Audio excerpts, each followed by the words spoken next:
Welcome to Stories with Traction, unedited and unfiltered.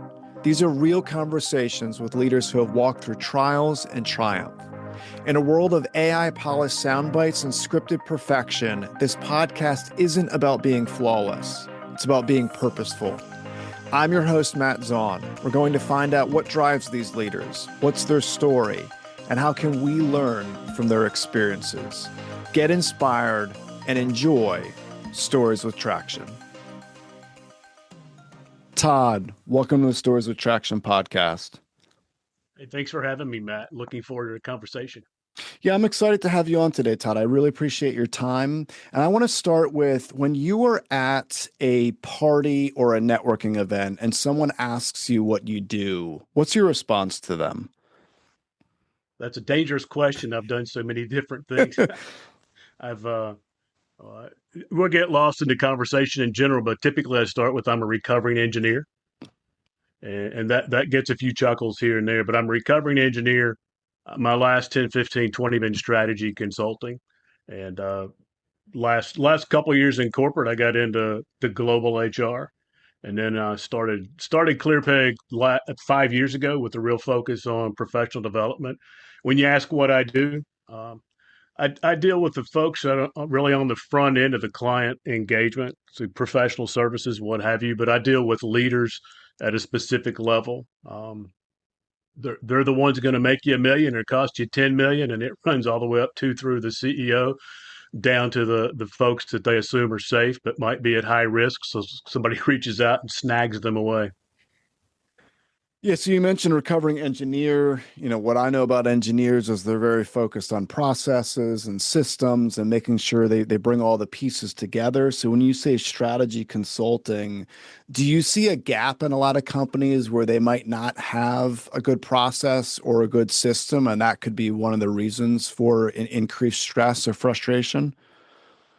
Well, that nails it 100%. I've done a ton of global business assessments, but you always find a story behind the story. Most things have a tendency to run on autopilot. There are gaps in systems and structures, and particularly communications. I find one of the biggest things that hit me like like a bolt of lightning, and it has to do with decision authority. Recognizing where you have decision authority or not, to make, has a decision already been made, that's the direction we're running. Or, I may not have decision authority, but I certainly have the ability to influence that. People, processes, technology, organizational structure influences all of those bits and pieces. But yeah, when you talk about, I can get very detailed on the engineering side, and that's very process driven. And I love building, systems and equipment and all those bits and pieces. But what you find, I've been very successful building teams and organizations. So the same processes and tools you utilize to build from an engineering perspective, you do that same thing when you're building teams, organizations, and closing the gaps in performance. You mentioned decision authority. I want to talk a little bit about that. And I want to make sure the picture that I have in my mind is the picture that you're referring to. So I guess what I'm thinking is being able to delegate, right? Like giving people empowering them to make certain decisions. Is that what you're talking about when you mentioned decision authority? There's a piece of it. Oftentimes when you're talking to folks you go into a meeting or you're dealing with people at a high level, and oftentimes decisions have already been made and people want to go against that. If you understand, well, do I have decision authority? Yes or no? Okay, you have decision authority. Make a decision. People will forgive many leaders even if they make a decision that's wrong. 57% of the time, they appreciate somebody that can make a decision versus not having the ability to make a decision. And so once if I reckon, like, I have no decision authority over when you publish our podcast. I have zero decision authority over where you go on vacation, any of those types of things. I can influence that, but when you get certain people, it's a very cathartic experience. I don't have decision authority over that. I can advise, I can have conversations, I can bring perspective, a point of view, a strong opinion. But that's the thing. And when you get certain people to recognize, oh, I don't, it's like, you can stop me here at any moment, but I'll give you a very specific example. one of the world's largest projects, the People's Improvement Fund in Neom in Saudi. I'm talking with one of my coachees at that point, and we're having a conversation, and he says, "Well, I know the client needs this, but I know they don't have money." And he starts down this path that he's just going to give the work away. I'm like, listen, it's not your company. It's not your money to give away. I said, now if you want to go home and work for the weekend for free, that's up to you. But if you think the client doesn't have money, they got deep pockets. They got billions of dollars, and they need to work. But that's the level of decision authority. It's like, it's a business. I don't have decision authority to give away the time, the energy, the money. And that's where so many organizations get caught up and they get frustrated because they're giving away work. They're not getting paid for it. They're taking on liability and a lot of other pieces. So that's the aha moment around decision authority. And once you get somebody to recognize that, you calm them down, you stop the chaos, you stop the fretting and those bits and pieces. It's not an easy thing to get there. And sometimes you just have to keep pushing until you get that conversation to be recognized. Yeah, you mentioned a stat. You said 57% of leaders would rather you make a decision. So does that speak to a confidence level that leaders would rather have their team be confident about making decisions, even if they end up making the wrong decision? It does, and that one reaches way back into the five fears. People fear death, they fear insignificance, they fear chaos, and chaos comes from the inability to make a decision. That's why you watch countries that go from maybe a communist society or whatever to a free society. They're not accustomed to making decisions. They would rather somebody make that decision so they know what's going on versus having to fret on what's going to be right or not. And that's an interesting stat. I don't remember exactly where I found it or how I got around to it, but when you read a Gartner or this, that, or something else, but people would rather have a strong decision and clarity on where we're going than just leaving things to chance. Yeah, so I appreciate you mentioned the chaos is that inability to make a decision. Do you think that due to AI tools now, it can empower leaders to make better decisions, or have you seen danger relying too heavily on AI? Oh boy, that's a huge can of worms. I both love it and hate it at the same time. What AI doesn't currently have the ability to do is to exercise judgment. And when you're looking to the professional services side of the thing, if you're paid for some level of subject matter expertise, if you're paid for being able to think critically and then exercise judgment on direction and making decisions around that, that's paramount. So when you take the AI, it kind of becomes not, it's a bit of a decision partner, but it's also giving you information that you can aggregate a whole bunch of stuff, but you have to have the ability to parse that and make sense of it. And I see too many people looking at it. You got AI taking notes, you got AI doing a whole bunch of other stuff, and then you find, well, AI's gener. Nobody goes back and reads those things. When you look to the way coding is now done and other bits and pieces, to me, we have the perfect storm brewing with AI that we're very quickly heading to the point that nobody's really in control of the conversation and having the ability to make the decisions that secure the right business outcomes. Yeah, I appreciate you mentioned that. And I'm also seeing pieces of this as well. I'm seeing a fraying of trust, right? And I've mentioned this on this podcast numerous times, but I think it's worth repeating is I'll get an email from someone and my initial thought is, wow, this person can really communicate. And then I'll meet them, like I'll have a call with them or I'll meet them in person and they don't have the ability to connect. And there's this immediate fraying of trust. So you're absolutely right. People are relying on it way, way too much. It's really hurting us when it comes to a critical thinking piece.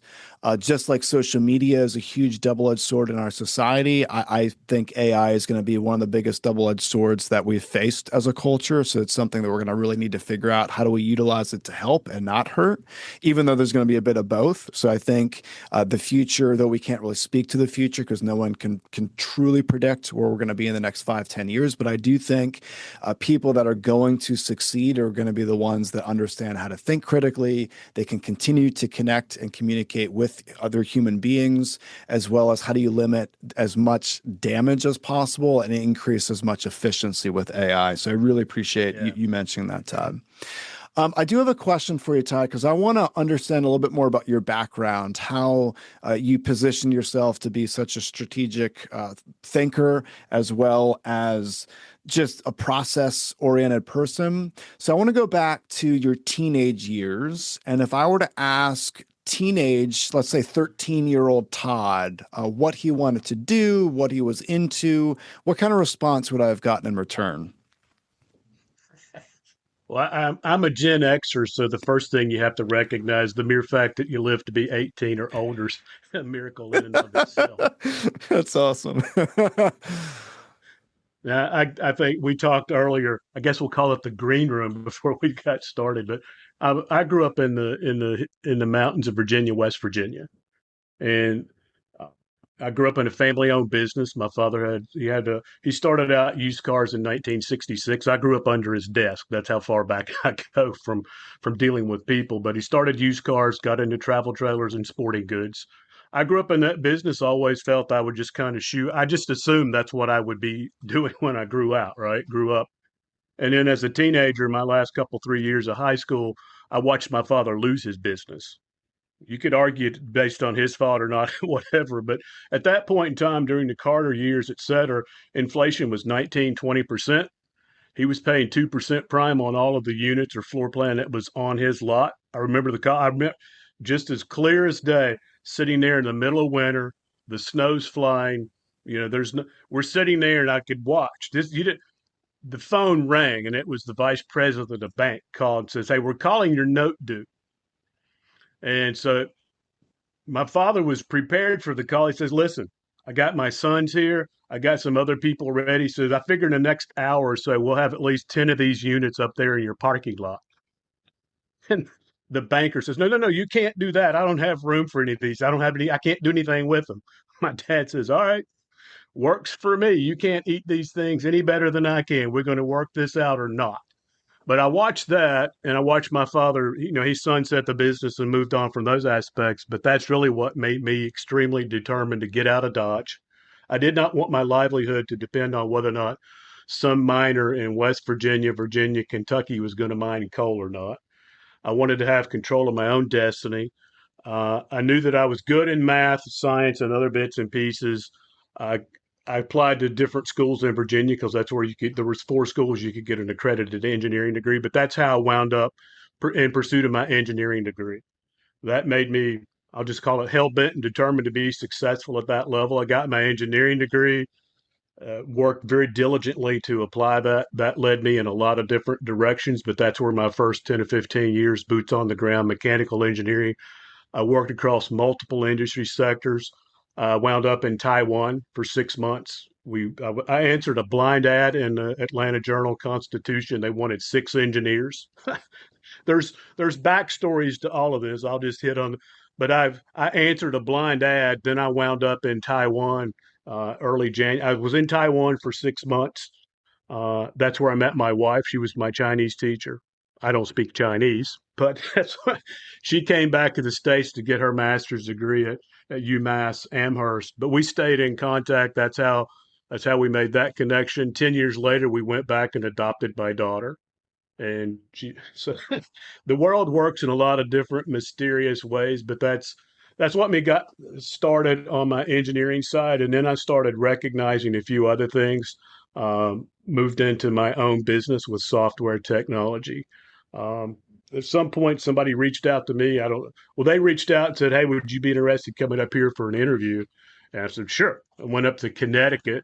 It was a strategy consulting, and that's the first time I walked into an organization where bodies of knowledge like SMRP, PMP, ISO, all these things are 30 years ago they weren't there.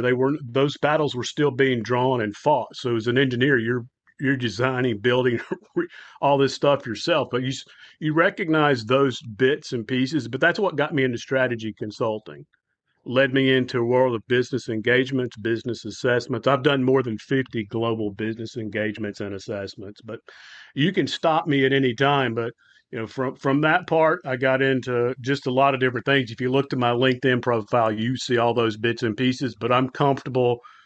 I'm comfortable in a high rise in Dallas or New York. I'm also comfortable with my sleeves rolled up out in the Gulf of America now on a rig.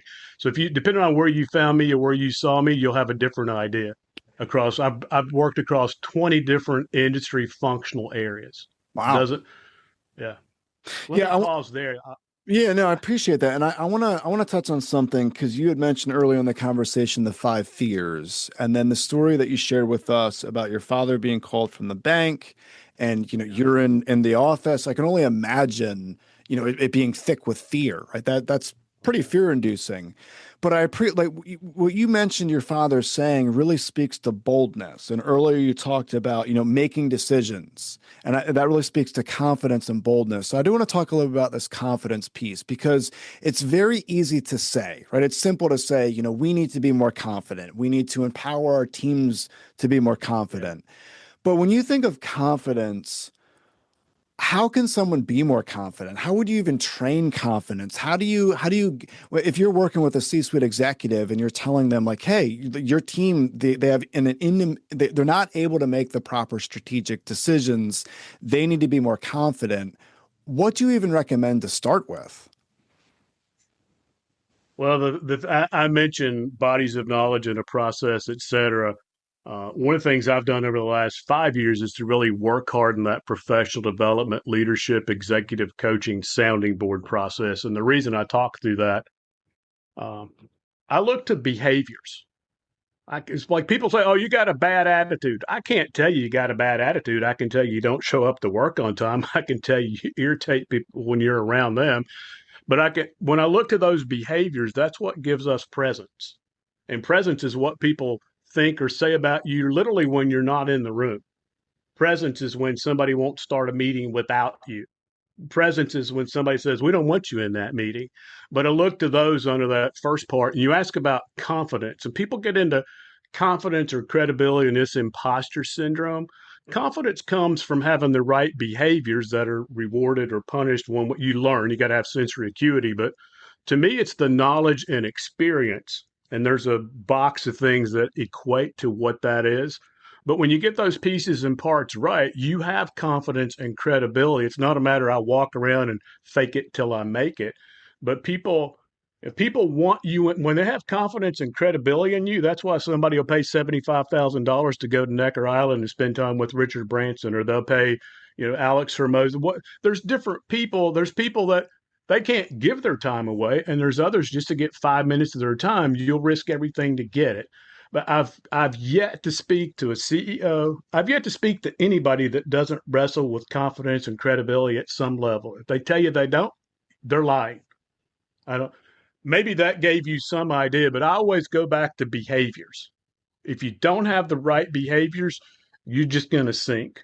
People will torpedo you if you're demonstrating the wrong behaviors. And all it takes is to say the wrong thing at the right time in front of that wrong group of people, and you're done.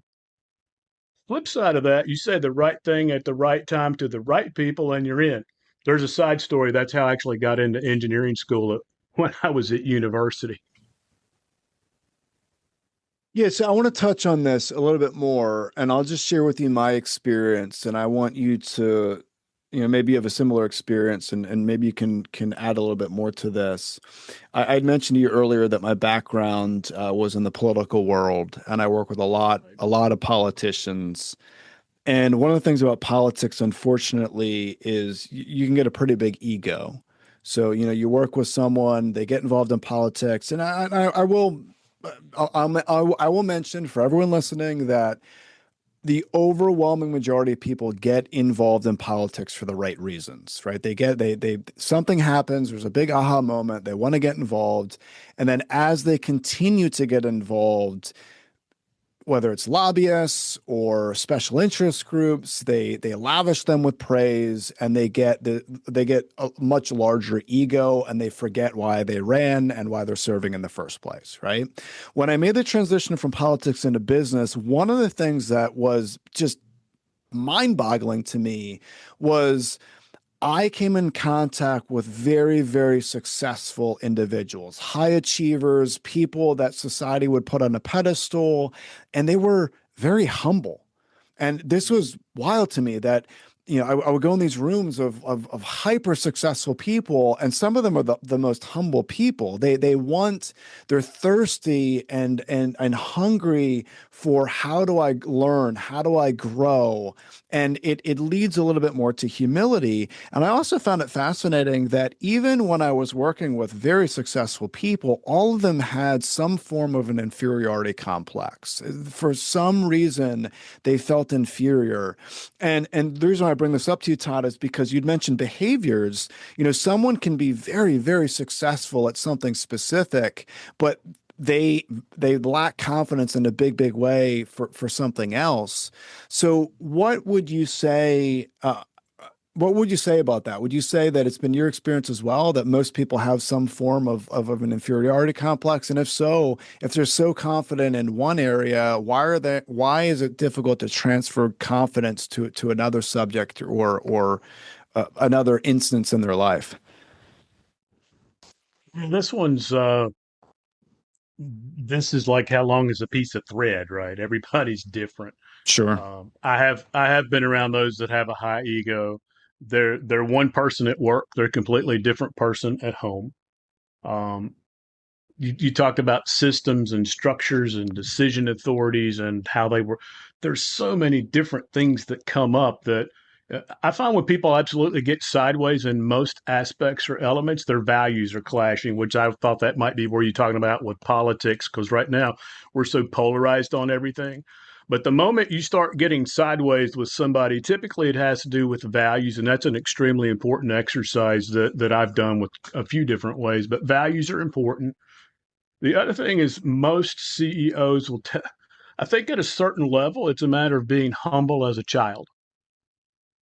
I think there's scriptures around that. And then when you meet the right leaders, and I don't like working with I won't work with the wrong people that don't have the values and don't have the idea to grow and build. You don't you don't build by tearing things down in general, which is a whole nother conversation. But I find there's some particular people I can think about, but humble as a child, and they recognize all I got's 24 hours a day, 7 days a week. I can't be everything. I can't do everything. And true leadership, at some point, you recognize it's not what I can do, it's what the resources are able to achieve with the environment that I create, how I build, grow, and develop those resources and lead them to a particular direction, which comes back around that chaos factor. But the best CEOs that I know of and organizations I can think of. I mean, somebody told me about Shell one time with the large oil and gas, which I spent a lot of time in. But when something got cocked up or sideways with Shell, it wasn't we're going to go after that vendor or we're going to do ABC XYZ. It was like, no, how did we mess that up? What did we do to make that happen? And I know that with one particular CEO I work with, because I worked a lot of different corporate side, and it gets to most organizations, when something happens with they start a progressive disciplinary process and a bunch of other stuff, and they're going to go at that individual. He's like, no, how did we mess this up? How did we hire this person, and how did we lose them that quick? Or what was it? They look internally, and they also say, whatever happens, win, lose, or draw, is my fault. They're never taking the victim role. They're never blaming somebody else. And that's what I look for in growth minded individuals. They're accountable. They're not afraid. They look forward to learning and growing and building off of failures. And they're also very optimistic. You won't find a single entrepreneur out there that's not optimistic about what they're doing and where they're going. And that's contagious. That's leadership. That's eliminating the chaos. They're not completely blind to the future, but they're not afraid of the future. They're looking forward. It's what gets them up every morning. And if they're not, then they're in trouble, right? Yeah, they're not. For sure. So I do want to touch on a little bit, I guess, expand on the values or clashing piece that you mentioned, because you said that Yeah. unfortunately you've been around people that they're completely different people, at work that they are at home. I feel like often we have these blind spots where even if we have really good intentions, even if we keep our values top of mind, even if we're focused on them, there are some blind spots that we might not have as much synergy with our values as we may think. Is there any kind of tip or exercise or something that you'd recommend someone do as it pertains to values to making sure that their values aren't clashing in other areas of their life? The first thing is for you to understand your values. And I go back to, I was at a summit. We did a summit with an organization I was with, and there's a professor out of Columbia sponsored. He was in there. But you know what? You go into a hotel conference room or whatever. There's these round tables. You walk in there, and I don't know. There's maybe half dozen, 10 of these round tables. There's 3.5 inch note cards laying on the table, just shuffled around, face down. He says, "Okay, go to the table, pick up 5 cards." You pick up 5 cards. He says, "Here's your values." Could be integrity, finance, family, God, whatever it is, right? If you search values, you get a list of like 300 or so. So all these are laying on the table. So in the first round is, you know, you pick up 5. Hey, if you don't like those values, I want you to mingle with the people at your table and trade. Well, integrity's somebody wants to trade. They don't have integrity. They want to trade you. No, I'm not giving up integrity, but you see people trading values. All right, time's up. Move around to a different table. And you did this thing 2 or 3 different times on, well, what are you willing to trade? What value are you giving up for somebody else? But going through that exercise the second time around, I'm like, I'm not trading my values. Here's what they are. And the top one for me is mindfulness, and the bottom one is playfulness and fun. There's others in between there, but I have those laminated on my card. But when you talk about mindful, for me, that's being an engineer. That's recognizing what happened with my father. I don't want to be around people that are not mindful or engaged or cognizant of what they're doing. Others, well, financial is my big thing, and financial is my big thing because I want to use that to be able to support my family. But when I'm building teams and groups, I will force them through that exercise, and I get to know who they are and what they're doing and what anchors them. And so when you find people that just clash, like if you I've been around extremely competent technical people, and they worship the God of correctness. When somebody says, "Correct me if I'm wrong," they don't want to be corrected. Or, "Hey, with all due respect," in the South, they say, "Lordy, Lordy, Lordy," will bless their heart. You know, somebody's fixing to unload. But when I've noticed values clash, and it can be as simple, there's certain things people will say one word and they're in forever for life together. And others, you say one word, I don't want to be around that person. I don't want to be associated or what have you. But I find when people clash, it's typically the values piece. And then once I understand that, if I need to be aware of my values, it starts with self awareness. And once I have self awareness, I understand who I am and what I'm doing. But I use a combination of DISC or Myers, but there's like 300 different of these assessments or whatever. Daniel Kahneman, thinking fast and slow, open or closed, people or tasks. But it starts with self awareness. And I go through a specific conversation when I was with Sony. We needed to spend a couple of $100,000 on a fluidized bed cleaner. Without that, the operation shut down because it was volatile organic compounds. I go in with a big stack. I had all engineering and operations under my purview. I go in with a stack to the president of the company to get him to sign off. He literally leaned back in his desk, pulled out the drawer in the center, started cleaning his Japanese. He starts cleaning his ear with one of these wooden Q-tips. I'm like, well, this conversation's over. On the drive home, I'm like, well, this won't work. I got to figure this out. I walked in the next morning, said, "Kondo-san, I need you to sign this." "Oh, what is it?" "Remember yesterday I was in here? I need you to sign it because if you don't, here's what's going to happen within 24 to 48 hours. Sign." He could care less about the details. He wanted to recognize the level of confidence I had. My engineering detail and all that other stuff he was not task oriented at that level. He was people oriented. He was quite open on certain levels. He just needed to know what decision and information he needed. He had decision authority. I didn't. I had the ability to influence that, and it was my job to get what I wanted, to pivot and understand what I needed to do to get there, right? I kind of took all that and smushed it together. But if you're clashing with somebody on values, and I actually had a young lady, project manager, actually from Ukraine, was living in Georgia. Long story, but we went through that whole matrix I was talking about, and she was, I get now why I clash with this client. They think like this, I think like that. I have to adjust or pivot. I cannot make you think faster or slower than what you do. It's impossible. You're gonna if somebody that's very you know they think on an they're introverted.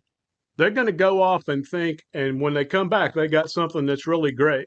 If I don't let them have that time, if I keep pushing and forcing them to make a decision that they don't want to make, it ain't going to happen. It's just going to backfire.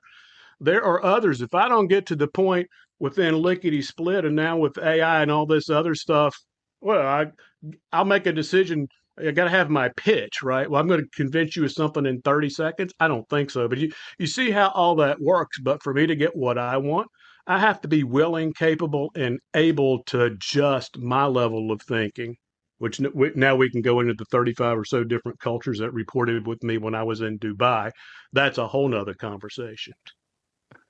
Yeah, you mentioned the culture piece. I would be Yeah. interested in, and you don't have to give specifics, but I do think Yeah. it's really important. I mean, regardless of where someone's listening in from, even in the US, there are many, many cultural differences. How do you think the value piece, we just need to be cognizant of the cultural differences regarding values? Actually, everything we touched on today regarding decisions and behaviors and values, culture can really have a big impact on that. So 100%. anything that you would want to mention regarding cultural pieces that people should be aware of? And again, you could get as Yeah. specific as you want or as vague as you want to be. But what would be the first thing someone should be mindful of if they're going to do business in a different culture? I think maybe the best thing is to keep your curiosity hat on as opposed to your judgment hat. I'll give you one specific example there. I won't mention any names, but I will tell. I had a young lady work for me. She had missed out on her comp and promote twice, and it had to do with the system within she was working. She was out twice for being pregnant. I wanted and needed to get her ratcheted up back on the right position, pay scale, etc. The system forced me to identify particular goals and objectives she had to meet. Extremely smart. She had a master's in information technology. She worked within our technical document registry. And, Matt, literally for a period of about 6 weeks, I met with her weekly to try to figure out what are we going to do? What are you going to commit to? And how do you want to progress? And literally, there was a point, she would literally cry leaving my office. She didn't know what to do, kept asking me. It was one of those things you kind of back and forth, but it literally got to the point where she told me, I don't know. Somebody tell me what I need to do. I'll do it. But fundamentally, the only expectation out of her was to take care of her husband's parents, and raise the children. Now, I'm in a position in the United States, I could make different moves to accommodate and level that out. When you're in a different country, you're playing by their rules. You're not going to change that and how it works. But once I was like, wow, there's really nothing I can do. I could, and that's culturally where you get it. And the other thing, I'm Western, I'm Christian, what have you. But when you're a different country, and you turn around twice and your workforce is gone. I'm like, where'd they all go? They're off praying. That's a different thing. I'm not going to change that. I had another young lady work with me. She said, stop asking me why. You get this Simon Sinek. Well, why? Ask why 5 times. I get that. But we started, she said, just tell me what you want me to do. I said, okay, go do this. Go get me the meeting with this CEO. Boom, it's done. But you have to get culturally understand, and there's a lot of difference between like you look to the UK, you look to Canada, you look to to the Irish, you look to the sky, whatever. When you sit down, literally, when I sat down, well, I got 35 different cultures working within my team.